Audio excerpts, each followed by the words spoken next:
The morning began like every other morning in Daniel Carter's life. Too early, too quiet, and already heavy with worry.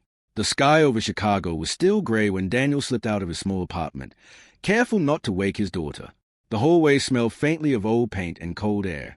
He paused at the door, looking back at 6-year-old Sophie curled up on the couch, wrapped in her favorite blanket because the heater had stopped working again.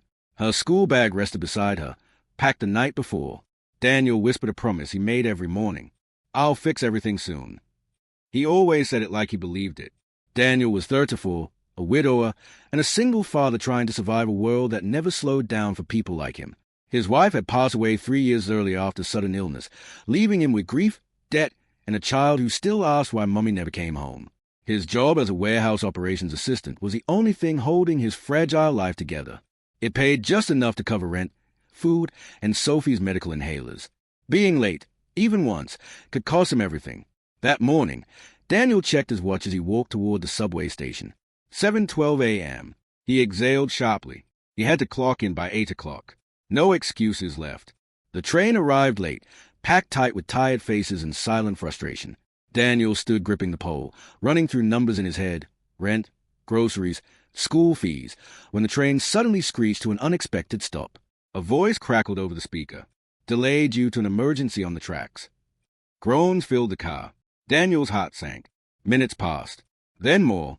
His palms grew damp as he checked the time again. 7:41 a.m. When the train finally moved, Daniel rushed out at his stop and ran up the stairs into the street, cold air biting his lungs. That's when he saw her. Near the corner of the street, a black SUV sat awkwardly angled toward the curb, hazard lights flashing weakly. A woman stood beside it, one hand gripping her side, the other bracing against the car. She was pregnant, very pregnant. Her face was pale. Rain had begun to fall lightly, soaking her coat. She looked around desperately, as if hoping someone, anyone, would stop. People passed by. Some glanced. Most didn't. Daniel slowed. His mind screamed at him. "You can't stop. You're already late. You'll lose your job." He took a few steps forward. Then he heard her voice. "Please, can someone help me?" Daniel stopped. He closed his eyes for half a second, fighting the war inside his chest. Every logical part of him begged him to walk away. But he turned around. "Are you okay?" he asked, already knowing the answer. She shook her head, tears mixing with rain. "My car won't start. My phone died. I think something's wrong." Daniel didn't ask questions. He shrugged off his jacket and draped it over her shoulders. "My name's Daniel. I'll help you." Her hands trembled as she tried to smile. "I'm Claire." Daniel helped her into his old sedan, apologizing for the clutter and worn seats as he drove toward the nearest hospital. Traffic was thick. Every red light felt like an eternity. Claire winced in pain, gripping the seat. Daniel kept talking, trying to keep her calm. "You're doing great. We're almost there." They reached the hospital just in time. Nurses rushed Claire inside as Daniel gave quick answers, heart pounding harder than it had in years. Only when the doors closed did he look at the clock. 8:47 a.m. He whispered a curse under his breath. Daniel ran back to his car and drove straight to work, shoes soaked, shirt wrinkled, heart heavy with dread. When he arrived, his supervisor was already waiting. "You're late," the man said flatly. Daniel tried to explain. He told the truth. Every word. The supervisor didn't care. "We've talked about this, Daniel. This company needs reliability." Daniel felt the floor shift beneath him. "I understand," he said quietly, "but someone needed help." The supervisor sighed and handed him an envelope. "This is your termination notice." No shouting, no drama, just silence.